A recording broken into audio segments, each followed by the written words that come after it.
Margherita pizza. Recipe. Ingredients: 1 pizza dough, homemade or store-bought. 1 cup tomato sauce. 1 cups fresh mozzarella cheese. Sliced fresh basil leaves. Extra virgin olive oil, salt, and black pepper. Preparation: preheat your oven to the highest temperature it can go, typically around 500 degrees C, 206 degrees C.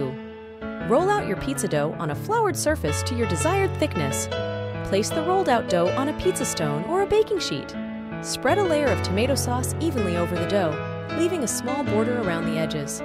Arrange the fresh mozzarella cheese slices on top of the sauce. Tear the fresh basil leaves and scatter them over the cheese.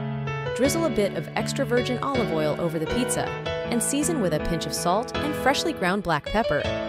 Place the pizza in the preheated oven and bake for about 10 to 12 minutes, or until the crust is golden and the cheese is bubbly and slightly browned. Remove the pizza from the oven, let it cool for a minute, slice, and enjoy your Margherita pizza. Total time. This pizza typically takes about 20-25 minutes to prepare and bake, depending on your oven. The key is to make sure the crust is crisp and the cheese is nicely melted and slightly browned. Enjoy your homemade Margherita pizza.